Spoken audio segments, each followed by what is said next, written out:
而家個廚櫃啊，成個廚房根本上就唔用得㗎。本來擺滿晒調味架嘅地方啦，呢度擺電飯煲嘅地方啦，根本呢啲地方就全部不停咁滲水，個局部式咁滲水。咁呢度擺筷子嘅地方啦，咁呢啲都好多都擺晒出廳㗎啦，根本上就用唔到。同埋流出嚟啲係污水嚟嘅，啡啡黃黃嘅，見唔見啲水痕啊？啲水痕啊，啲啡啡黃黃，即係抹咗咁多日都仲係有呢啲咁嘅痕喺度，抹唔到嘅。呢啲痕啊，本身都係白色嘅呢個位，全部都係啡啡黃黃嗰啲水嚟嘅。咁所有整個廚櫃咧都係唔敢用㗎啦，只係擺定啲毛巾喺度，驚佢再嚟漏水嘅時候，啲水唔會湧得咁犀利，條間屋唔會話咁快水浸。根本上你冇喺屋企咧，或者我婆婆佢唔自己落手落腳做咧，根本水浸咗啊！成個櫃呢個下邊白色啲櫃都漚到爛晒嘅，漚到起晒。呢啲位呢個門本身好好地嘅，而家係咁鬆嘅，鬆泡泡，見唔見到鬆泡泡？即係根本上而家都閂唔埋啊！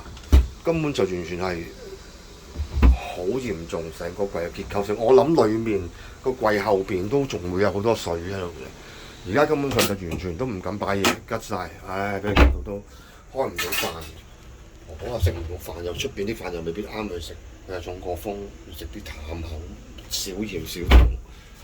唉，根本就全程啊，全個櫃都吉晒。咁啲嘢擺晒喺邊度咧？有啲抌咗啦，有啲覺得佢嗰啲污水洗唔到嗰啲嘢，有啲日本買翻嚟嗰啲筷子啊，送啲紀念品。嗱，一廚個廳就擺咗呢啲電飯煲啦，調味架啦，啲杯碟啦，碟啦，有啲都掉咗啦，都唔費事存太多喺度。煲啊生咗鏽啦，刀啊生埋鏽啦，呢啲碗碟都完全入晒 pack 晒好佢，都唔知點。而家都根本都開唔到飯。而家食飯時間晚上7點幾啦，我娘親佢啱啱先問我究竟今晚食乜嘢，我都唔知點搞。我為咗打篇電郵都打咗半日，同埋都要揾食噶嘛，即係唔係淨係佢哋要揾食噶嘛，我哋都要居住啊嘛，唔係要求佢做啲咩大動作啊。根本就佢作爛咗條喉，佢自己都知道點解要我揾少下錢債咧，我都唔係好明。咁知道責任喺邊就唔使要揾公證行噶啦，係咪啊？即係覺得係一種欺壓咯，同埋嚴重影響到我哋嘅生活同埋衞生問題咯。水啡色嘅啡啡黃黃啊！呢啲位全部都係我冇得整爛條喉㗎，個條喉應該就喺呢個位入邊嘅。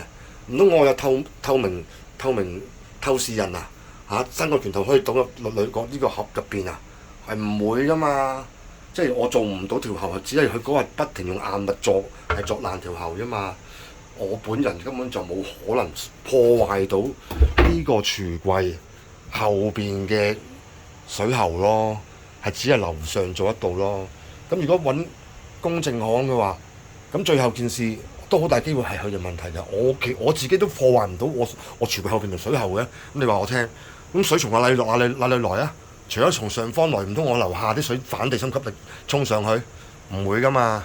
我哋都冇開水喉啊！嗰陣時，即係我哋不停漏水，唔通我只要閂水喉就得嘅話，我都閂咗啦，閂埋大掣啦，係咪先？一定係樓上嚟㗎，啲嘢問題唔會係我呢度出現㗎嘛。